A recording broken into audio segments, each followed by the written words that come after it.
Welcome to PM Express Business Edition. We are set to have one of the highest interest rates in the region. This is despite several programs by government, especially the Bank of Ghana, to reduce the cost of credit in the country. President Akufo-Addo, at the inauguration of the reconstituted board of the Bank of Ghana, charged them to help reduce interest rates in the country. But how can we get around this challenge? Should we put the blame on the commercial banks, businesses that are defaulting on their loans, or what about government itself? Well, on PM Express Business Edition, we'll be engaging the Chief Executive of the Ghana Association of Bankers, Mr. JoyNews, as you look at the high interest rate challenge and the banking sector fraud. What are some of the critical questions here that might lead to fresh credits being affected? What about rising non-performing loans? And the banks and the financial institutions just not paying their staff well, or maybe these workers are just greedy. And how about the banking sector managing the third wave of COVID-19? And what will be the future of banking? Well, we'll take a short break and be right back as we look at the high interest rate regime and the fraud in the banking sector. How are we addressing this challenge? All these things wrapped up on PM Express Business Edition. I'm George Yafe. I'll be back after this break.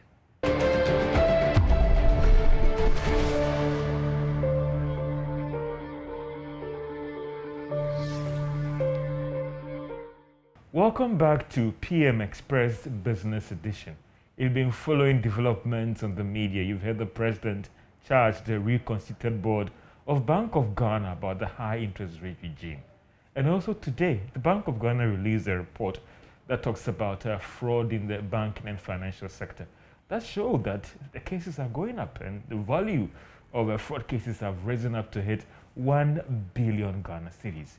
Well, it might be a good time to engage the Chief Executive of the Ghana Association of Bankers, Mr. JoyNews, on the interest rate debate, a challenge and call. Is it government? Is it those individuals who have borrowed monies from the banks and they are just refusing to pay? Or are banks just looking at making super abnormal profit? Mr. JoyNews, Chief Executive of the Ghana Association of Bankers, and he joins me on PM Express for us to have a chat. Mr. Wa, how are you doing? Very well. Today it's good to have you in studio. We've always been talking in your office. Yeah, it's good to be here as well. How are you doing, by the way? I mean, COVID, managing things. How's Mr. Wu doing? Just like we've been advised, we are taking all the precautions, making sure that we stay safe, listening to all the protocols and observing them. So, and also making sure that our bankers, talking about our member banks, are also complying with the protocols that have been announced and currently in place. How is the threat of, we are already in a third wave, and how are you managing? I think it's a concern, and that is why we should all take it very seriously as individuals, as business people. It's a concern. You cannot have the growth you are looking for if you have people or your employees are sick. And so if you are in your office or in your business environment and you have workers who are not complying with the protocols, it's a bottom line issue, and that is how you should treat it. And make sure that, where the vaccination points are announced, make sure your staff, hurriedly go and take the shots to protect themselves. Last year, we were quite worried about how COVID would treat banks. But at the end of the year, and I look at the bottom line, I look at the earnings, across board, and I stand to be educated since you are here, quite solid earnings and profits from these commercial banks. Oh, and there is not from me. The governor of Bank of Ghana has said that we have very strong banks that are well capitalized, solvent, and have good governance processes in their institutions. And the result is what we are beginning to see. As you know, just before COVID, banks were coming out of a financial sector cleanup. The remaining banks are banks that have the right ammunition to help propel the economy. And once you do good business, of course, the resultant effect is profitability, and that is what we saw. Isn't not banks being very choosy where to lend with high interest rates, and that is what we are seeing at the end of the day, that even in COVID, you were very strategic with your lending, and it has impacted on the bottom line? During COVID, we came out quite forcefully and said that we, as banks, have taken the decision to not close the tap of lending, but to strategically position our clients, those that have gone through and have been adversely impacted by the pandemic, to say to them, we restructured over 4 billion cedi worth of facilities. We brought down interest rates by up to 300 basis points, and a new lending of almost 15 billion in 2020. So banks were very active. Yes, we were careful, but very active. And when we say the country sailed through COVID economically, we did not suffer as much as other countries did. People forget what the role that banks played in the country, achieving those kind of laurels. But I want to get some clarity from, because there are still businesses out there who've complained that, listen, we're still struggling to get credit from the banks. You're talking about 15 billion. Are you saying that from the COVID time to date, this was, you extended about 15 billion out in fresh credit, or existing credit was restructured? Help me out in getting some clarity there. So that was between March of last year and December of last year. Between January of this year and June, half year, I think from the governor's MPC report, about 16 billion new loans year on year had been given out between June last year and June this year. But not to get specific, so where are these loans going, even the broad sectors and not specific institutions? Because again, I see that you engage some of these businesses and you're saying that, George, we are still struggling to get credit from banks. You see, the story about lending or credit is a very difficult one. If you have 10 people in a pipeline or 10 businesses in the credit pipeline, and you are able to approve and disburse credit to 9 of them, and one of them, for one reason or the other, either was not able to meet the conditions precedent to draw down the loan, or did not have the right bankable project. If 9 of them get the approval and are able to get the disbursement, the one that did not get, you have a problem. But because the 9 will not go on radio talking that. But the one will make all the noise that he hasn't get it. So when we hear about this, we need to ask us, what about those who are quiet?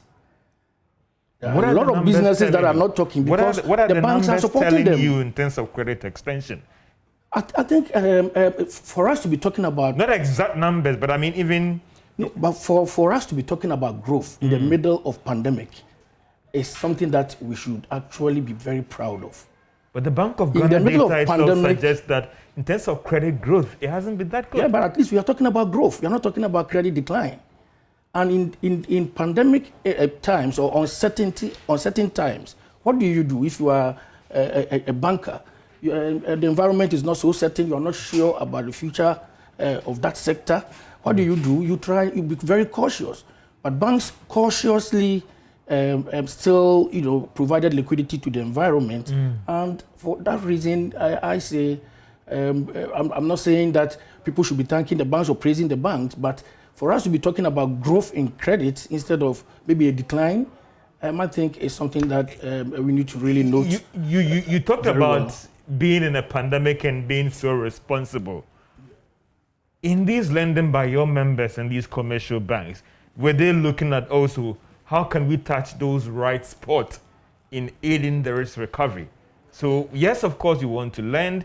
We want to ensure that when we lend, these are shareholders' funds. The money's come back. Yes. How are we spreading our tentacles to ensure that all those critical sectors are touched? Manufacturing, pharmaceuticals, hotel industry, some other SMEs, small businesses as well. Maybe you're sitting down, the normal T-bills, the normal big manufacturing firms, the returns come, the banks are posting strong earnings. We are all excited. I think that is where you get a lot of people get it wrong. During, particularly at the height of the pandemic, around from April of last year all the way to the end of the year, there were industries that were completely shut down, sectors that were completely shut down. But these were sectors that had exposures in the banking industry. So for us, not talking about what has happened to these companies, because banks sat with these businesses, and in line with whatever cash flows that are available, some got as much as 1 year payment moratorium or payment holidays. Some got up to 6 months and the like. And banks actually are not saying that oh, this sector, because of A, B, and C, we are not touching. They look at the cases on its own merit, on case-by-case basis. You do not want, in the middle of pandemic, also to be seen throwing your weight around and say, oh, okay, all right, let's provide liquidity to the environment. But these businesses need money. But we are coming from a crisis. We are coming from financial crisis where we had to clean up. You don't want, after this COVID, we have to do another form of cleanup. And this cleanup, as it turns out, we are being asked to pay. You understand? So you need to be cautious. Whilst you are doing everything to maintain the wheels or to keep the wheels of the economy grinding, you do not want to, as doing so, also endanger depositors' funds. So banks are doing everything, but except that they are more cautious and they have recalibrated their credit parameters and factored in whatever considerations within this pandemic environment to ensure that they are lending safely in order to enhance the recovery rates. Mr. Ware, during this time, if George Afia & Co came to you, he's into the food delivery business, he has the good books, everything are good. Were you going to lend to this person? I believe so. If Mr. Afia business has good cash flows, identified markets, and has the input flow is there, there's no problem with the business cycle, I don't see any reason why a bank would not want to have a look at your business. And they will lend, or they would lend. I have every belief that if you talk to your bank, they will help you. Let's look at the lending rates, and it's been a topical. As of now, what's the average lending that your banks are willing to lend? Just about 20%, I think. But some are saying that is still high. Let me take you back just a few years. 5-6 years ago, lending rate, we were talking about 28-27%. Now we are talking about 20%. That is almost 700-800 basis points off the lending rate. And the lending rate is not just a number, it's a derivative. It's a derivative of the treasury bill rate, benchmark, the interbank lending rate, and the policy rate. Where is the policy rate now? It's 13.5%. T-bill 91 day benchmark is thereabout, or so just around 13.5% to 14%. Interbank 14.6 or thereabout. These three together will give you the Ghana reference rate, upon which the bank will add on whatever premium in order to do the lending. But let me give you a typical scenario. Where do banks get their deposits from? From customers, from businesses, and from wholesale fund managers. Today, if you are a bank and you go to a place like SNET, a pension company, to borrow, to take deposits, SNET will be taking treasury bill rate plus either 1% or 1.something%. In addition to that, you have to pledge treasury bills in support. So you're looking at 14% or 15% something. Okay, so now, assuming you go there and you take 1 million Ghana cedis at say 14.5% plus 1%, because it's T-bill plus 1. So that is 15.5%. That 1 million you have taken, you have not taken account of your cash reserve requirement, which means 8% of that 1 million you are not going to use, which brings you to about 920,000 out of the 9 million for you to use. If you do the effective interest rate on that deposit you have taken from SNET, you are in the region of 16.7% or 16.5%. Okay, so a bank's baseline cost of funding is 16.5%. What rate do you want the bank to lend? The staff cost has not come in, infrastructure cost has not come in, risk default cost has not also come in. Before margin, by the time you price all these things in, you are already around the 20. But there are companies, good companies that I know, some banks are lending to around 17 and 18%. This which tells you that the margin is like that, that thin. So banks don't make money from higher interest rate. Actually, we get worried because the higher the interest rate, the higher the interest burden, and then the higher the probability of default. And we don't want customers on your loans. No. Banks don't make money from high interest rate. They make money from the middle. They play in the middle. So if you are taking money from, say, a pension house, and you have given the money to somebody, you are not. Your profit is not the interest income. Your profit is the net interest income. So the thing that drives the base is what we have to work on. So the economic variables That is where I think a lot of focus must be. Because that is what affects the lending rate, that's what affects the interest rate, particularly the policy rate as we talk about. And also, you are looking at all the other variables. What about the high default rate as well, which some will also put on your doorstep of the commercial banks? What kind of work do you do on some of these individuals and businesses? Let me tell you something. Writing these loans off. No, do you think banks take delight in that? Well, but it happens. It is a big problem for banks. But it happens still. No, it happens. For every 100 CDs we give away, there is that probability that you'll not be able to collect about 17 CDs. Because you don't do your work well. We do everything. You do everything to the best of the information that is available to you at the time. Then why are we having If banks gave money before COVID and COVID happened, I mean, what kind of control do you have over that process?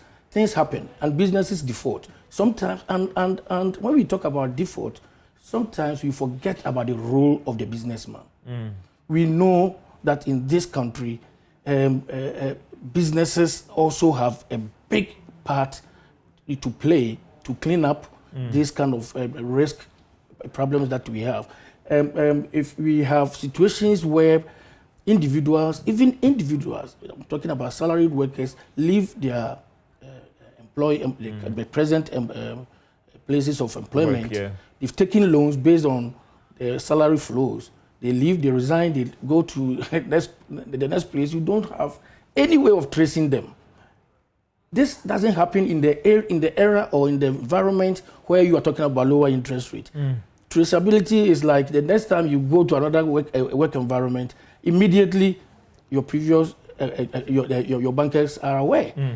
I know that the TIN system that has come into play, the Ghana card and the rest are all areas that or avenues that will help us to improve the recovery rate on our loans. But there are systemic issues that we must be dealt with. If there is even default, what processes do we go through to get recovery? It can take 5 years in the courtroom. You understand? Yeah. To get, even when you have received judgment, from point of judgment to a disposal, I can tell you the court processes alone can take you years. And there are times that banks have given loans and are still going through the final stages of registering the mortgages on the loan. You know, if a bank approves a loan and you want to wait until everything is in place before. By that time, you know the process at Lands Title Registry. By the time the facility defaults or is in distress, in most instances, even the collateral position is not in the best of shape. You go to the courts and it becomes another subject matter. All kinds of funny people pop up, claim ownership of that property, which is the underlying collateral for your facility. So the problem should be laid at the doorstep of not just the banks, the businesses, individuals, the court, the judiciary, they are part of it, other state institutions. We have the Land Title Registry, they have a big role to play because if that place functions efficiently, then our ability to recover can improve because you know that your documentation is intact. We have I know of instances where banks have given out loans under proper documentation. When it's time for you to realize the collateral, you go there and the thing is gone. The property has even been sold. And people have managed to change the title and it's gone. And the document that you are holding becomes more or less like something you have Do you created. think that if you're more prudent in doing the assessment of these individuals and businesses, we might have a low default rate, which is not priced into new loans? I think banks are doing everything. Yes, there is always room. Non-performing loans is shooting up. Yeah, it is not because banks want to create non-performing loans. It is because... And write it off? No, I mean, when you write it off, it doesn't come into your pocket. It hits your bottom line. Banks are out there to make profit. So for any activity that you undertake that goes against that profitability target, you, the bank managing director or whoever is in charge, you are in trouble. So if you go to bank's boardroom and you see the kind of justifications and the explanations that bankers are giving for distress accounts, it will tell you there's no pride in that. And banks want to have default MPL at 0 or 0.5%. I have engaged some people, and the argument was that, George, if we want to have a low interest rate in this country, it's about the economy and the economy.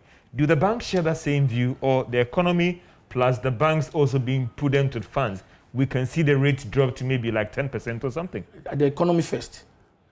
What about the economy? Okay, let me tell you. When Treasury what do you think can inflation, be done to drive down interest rates? What I'm saying is, when the macro variables trended downwards. Inflation? Why? Interest, yes, inflation, the policy rate, and all the other, even the exchange rate. Because the exchange rate has an impact on inflation. Yeah. So the point I'm making is when these rates were in the near teens or near 20s, where was lending rate? It was almost around 30%. As they trended downwards, what happened? Interest rates on the lending rate have followed in tandem. What people are looking for is when policy rate dropped by 1%, then my loan, which was at 20%, should come to 19%. Yeah. It doesn't work. It's not a direct. Why is it not impacting? The correlation is direct, but it's not the same. It's not proportional because it is the interplay of three different variables. Yeah. If one comes down, it doesn't mean that all the others have also come down. So unless those other variables changes, it's not going to come down. Yes, because it's an interplay. If it is 1%, it is various, the various variables have their own weightings based on which we derive the Ghana reference rate. And on top of that, if interest rate is coming down and NPLs are going up and other things are also going up, so still back to my question about what do you can be done. Is it the economy? Okay, I mean, if it's time we want to talk about cost of lending, to me, it's not the time to talk about levying banks more and more because that you are adding to the cost that is a factor. Of banking. It's a factor. Okay. And you understand? We're now paying 10% levy. And the banks crying too much. We are if not. I look at a bank making over 500 million Ghana cedis as profit, the CSR effect about creaming part of that to develop the system for everyone. We agree. If in this economy a bank is making more than 400 million Ghana cedis as profit, isn't it just prudent to cream part of that? No, I don't think that is a fraction. Let me tell you, banks are paying their due.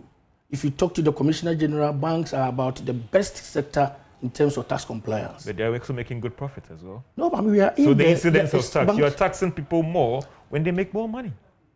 No, I'm not getting... The incidence of taxation where if the more you earn, the more you should pay. But it's not that the more you earn, you have to increase your rates. As you make more and your pie becomes bigger, even if the rate is smaller, they get more taxes.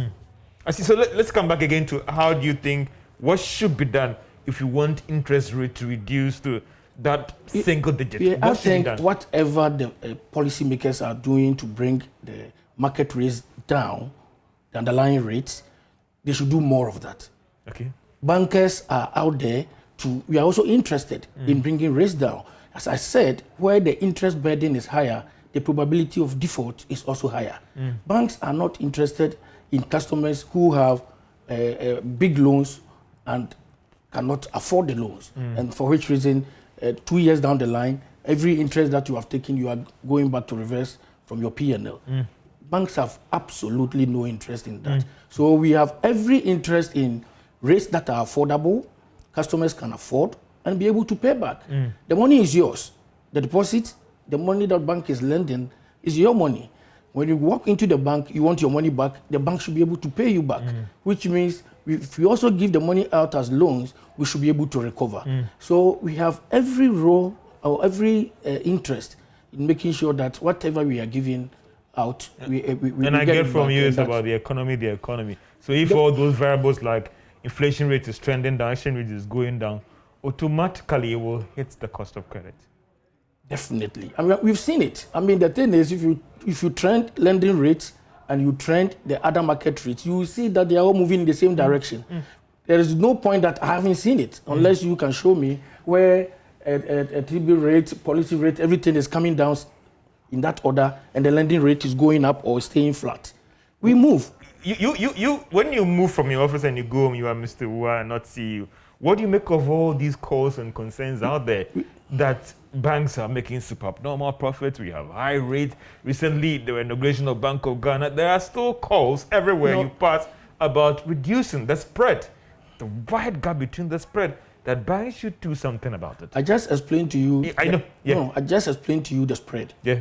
And the spread that I explained to you, I don't know that is the spread you are talking about. I don't know whether that is the spread you are talking about. Deposits and lending as well. And you see, unfortunately, for one reason or the other, the banking industry is kind of a soft target. And sometimes when things don't go very well in the industry, we become a source for people to vent their kind of, I don't know whether anger or something. But banks are out there to help. And we are. It doesn't come across like that. No, because no matter what we say, the banks live in their own world. And I'm telling you, if 10 people apply for loan and 9 get and 1 doesn't, banks will have a bad name. Mr. Well, let's do some ABC of banking here. That what do you want people to do? Also, even raise our hands up about cost of credit. Yeah. There's another big challenge out there about access to credit. Yeah. What do people have to do? The Kobna Mensa out there who's at Abosu Okai, the Antiajua who is in Makola, who is still doing good business, but he or she is struggling to get a good credit from a commercial bank. Help me out. What are the critical ingredients that you want that if Ajua Mensa should walk to this bank, that bank, they will grant her the loan? You see, we are in the middle of some discussions with Bank of Ghana, our regulator, because there are other systemic issues that, in our view, also inhibit access to credit or blocks access to credit. That is, what items even qualify as collateral. If a John Manson doesn't have a landed property as we speak now and wants to take maybe 1 million Ghana cedis, the law says that for the facility to be secured, if you take 1 million Ghana cedis, you have to bring collateral worth 1.2 million Ghana cedis. Because the collateral should be 120% of the exposure. That immediately puts Ajwa Mansa out of scope, because maybe Ajwa Mansa is selling some stock that the bank can collateralize. But unfortunately, as we speak, things like that don't qualify. But luckily, discussions with Bank of Ghana is progressing very well in that area, and very soon we'll be coming out. So you want to review the collateral required for loans? Yeah, we believe that that is also an angle that we must all tackle, because by the regulation, banks, we cannot just lend every time unsecured. There must be some collateral supporting the facility for it to be. So you're still making the point about the critical ingredients for that is one critical one. If you read the governance report, it said that banks are now becoming even more efficient. Our costs are trending in directions that are, even for most banks, cost growth is below inflation, which means that we are squeezing ourselves in order to provide value. We are becoming more efficient in delivering value to the customer. But Akosia Mensah also has a role to play. Like? Yes, the role is, how are you keeping your books? So that is one. Good bookkeeping as well is a factor. It's a factor. And then? To what extent are you able to recover as you sell? Are you just selling? What is your recovery rate in terms of collections? Probably a factor. We have people who are doing a lot of business. You go there, people are queuing. You check the bank account. It's not reflecting the sales that is going out there. Akosia Mensah must also let his bankers know that he or she can be trusted. When I say he or she can be trusted, we are talking about instances where customers have taken money and diverted the funds into areas that had nothing to do with the objective for coming for the loan in the first place. So there are various little things that together can make the facility you see a these bankable facility. Critical ingredients very that critical. She Akosia Mensah has to get, Kobna Mensah has to get, so that they can get loan for you. It might be a good time for us to take a short break. This is PM Express Business Edition, as we look at the high interest rate regime and also the recent reports about some rising cases of fraud in the sector. Mr. John Dewa is the Chief Executive of the Ghana Association of Bankers, as you engage to get some understanding from him about why are the rates so high, and also the rising cases of fraud. Are they not paying their workers well, or the workers are just being greedy? We take a short break. This is PM Express Business Edition. We'll be right back after this break.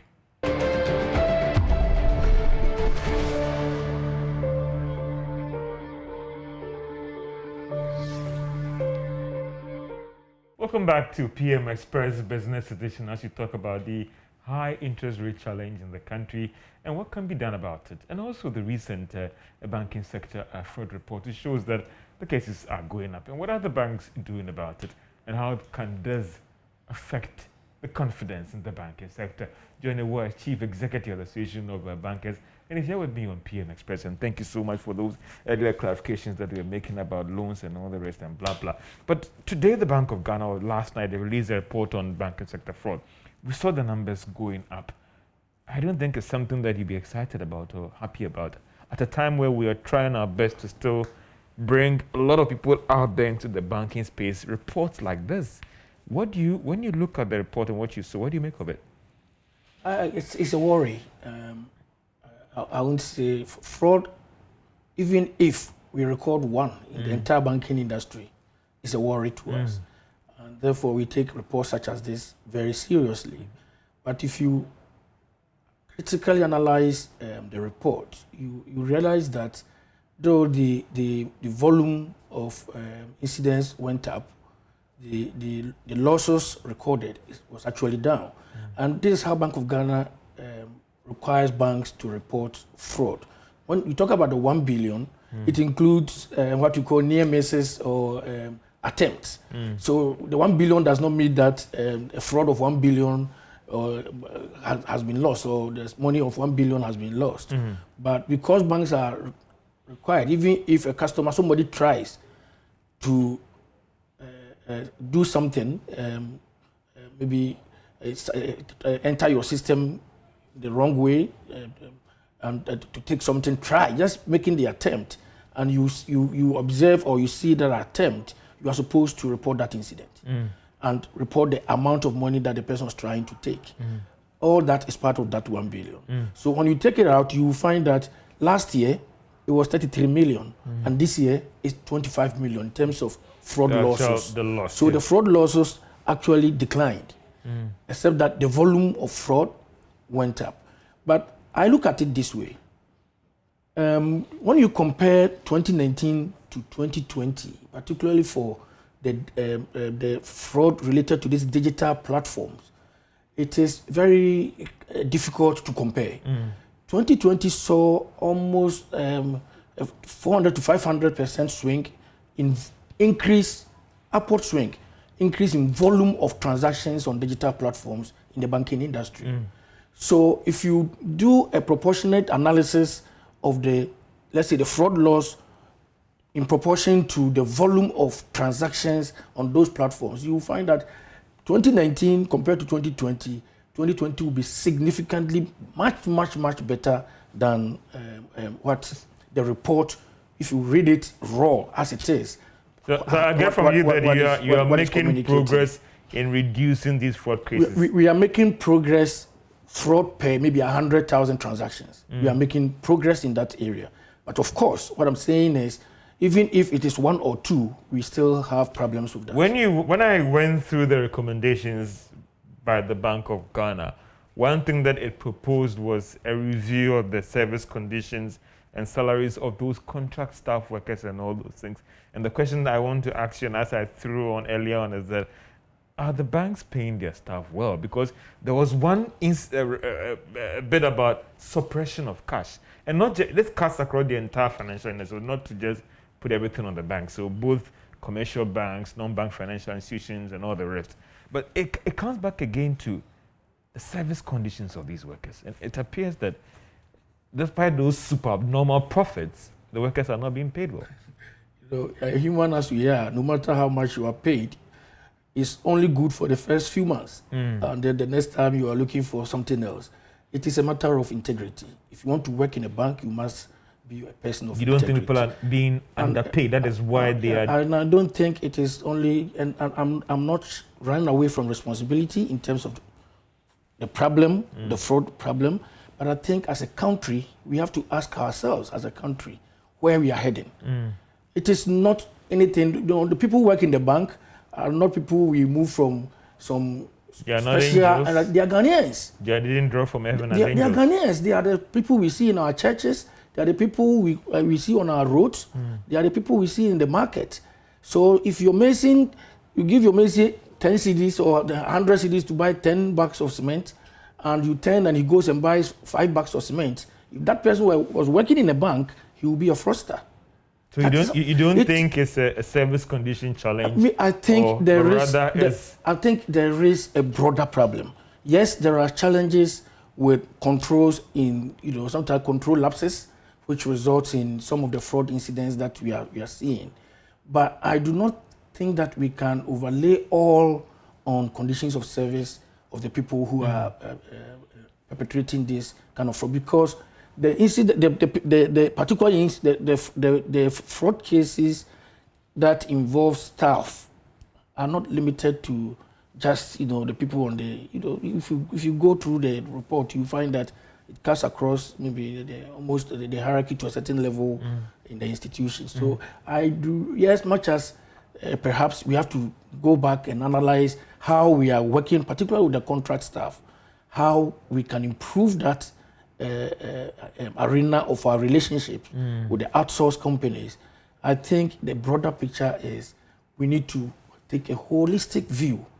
More yet, as an industry, we need to take a holistic view, review how we deal with these fraud issues, how we manage. And it is not that banks are not doing enough. I'm telling you, if you were in the banking environment and you saw what banks are going through and how many bank staff are going through various forms of disciplinary procedures, some have been arrested, gone to the court processes. But we still have a problem in that area. It should be about the end results. If you put in all these structures and they are still not getting the result, there are problems with those structures. The state of corporate governance and internal checks and internal controls, if they are working from bottom, and it's not only working when it has to do with the frontline officers and the middle line and directors are excused, but if it's working across board, definitely you have minimal cases. It's a human institution. I do not make excuses for that, but it's a human institution. When it has to do with deposited funds, I don't think the excuse can make the fact that it's a human institution. No, it's a human institution. It's just so like Joy FM. No. I mean, there are times that for every maybe 100,000 of 5 million transactions, something might happen. Somebody may be negligent. A fraudster may take advantage. And there are instances where staff who are, either financially overburdened, have taken on too much more than they can carry, can also become, like hotspots for fraudsters.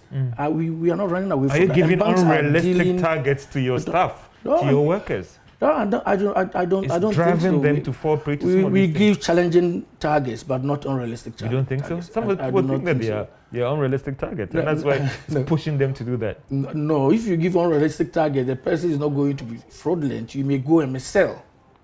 You understand? You will go and maybe say something that does not exist on the product features because the target is unrealistic. It does not necessarily translate into fraud. I think the fraud issue is a more broader issue. And yes, as banks, we will do our part, but it is a national discussion. It's something that we need to take as a national problem and deal with it. Do you think that some are saying that it has the potential to erode confidence in the sector? Aren't you worried about that? What do you make of those concerns? And that is why even if one fraud incident happens, we become extremely worried. And we share information because we do not want the same fraud to happen to another bank. That is why we share that the level of information that we share amongst ourselves. As soon as a fraud incident happens in Bank A, that information is spread to all the other banks so that we can close, if there's a loophole somewhere, we can close it. Either two. It didn't used to happen that way because, banks were overcompeting at some point. But now we've come to the realization that collaborating a lot more in instances such as fighting fraud is very important. As we speak tomorrow, I have a meeting with a consultant, a financial crime consultant, whom we are working with maybe in the latter part of this year to organize seminars for banking staff and some of our other stakeholders. If we are not taking it seriously, that was before this report was issued, but we are having that kind of engagement. So we take it very seriously. And as I said, if you drill down on the analysis and you do maybe fraud loss over volume of transactions, you will find that over the years it's been trending downwards. The numbers may be going up, but the losses. What other things are the banks doing in the area of the human resource personnel to also ensure that you minimize some of these things? And I think training, make sure that people understand exactly what they are doing. Because when they say a staff of the bank is involved, it may not necessarily mean the staff was part of the fraudulent activity in order to benefit personally. But because the staff perhaps was negligent and a fraudster took advantage. So training is a critical component of whatever as banks we have to do. And in the area of the relationship of outsourced staff, the outsourced companies and the people that they bring on board, I think the report talks about going through the police checks. I know. Are you doing that? I know that banks do that. Perhaps, are they doing that now? I know very well that banks do that. But perhaps the Bank of Ghana is proposing that you do that. So it appears that... No, what I'm saying is, the report is saying that banks should, maybe we have to do more. The next level of security checks to ensure that, because you cannot work in a banking infrastructure if you don't have security clearance. And that is being done? To the best of my knowledge, yes. Apart from the human personnel resource personnel as well, what other things you're doing? Because some look at this and they see this as a serious dent on banks.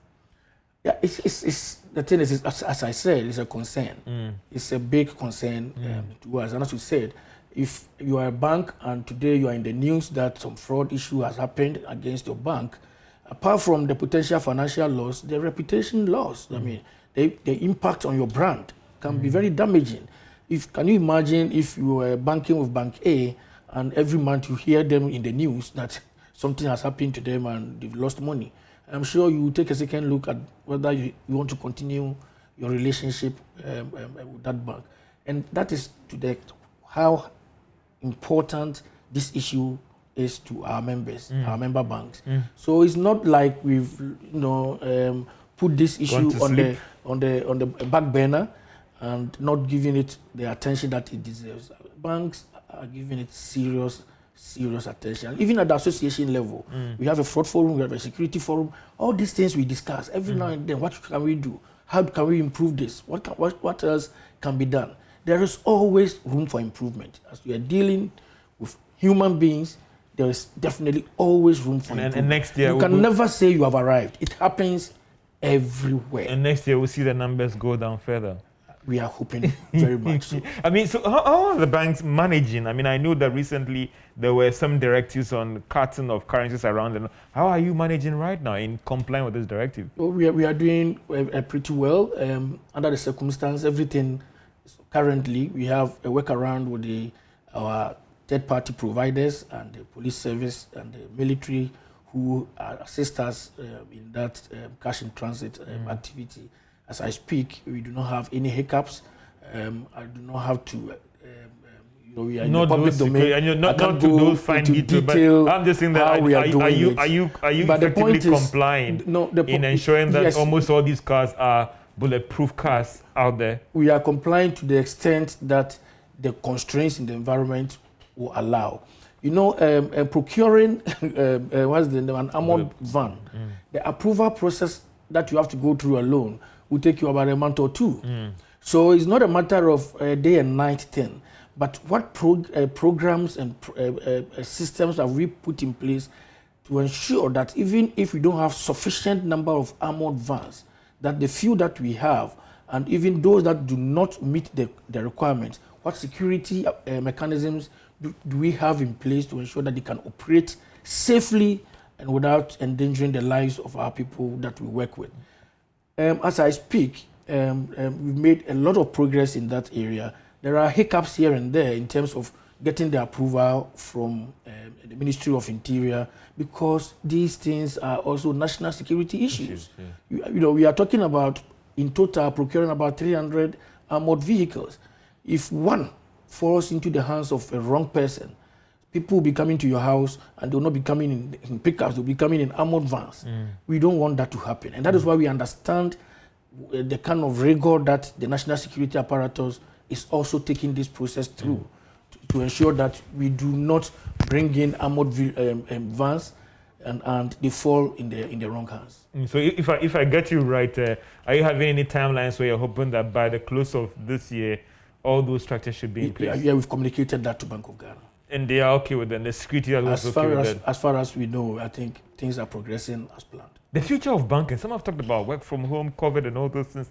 What is the future of banking from an association perspective? I mean, one thing is certain. The advent of COVID will leave remnants in its wake. Working from home, doing live virtual meetings and the like, I'm not sure it's going to go away. The era of having edifices as bank branches and the like, I'm not sure it's the future. It's more compact banking going forward. It is going to be more compact, more digital, and not bankers, but the customers being their own bankers. So the future is technology, not technology as an enabler of banking, but technology as the business of banking.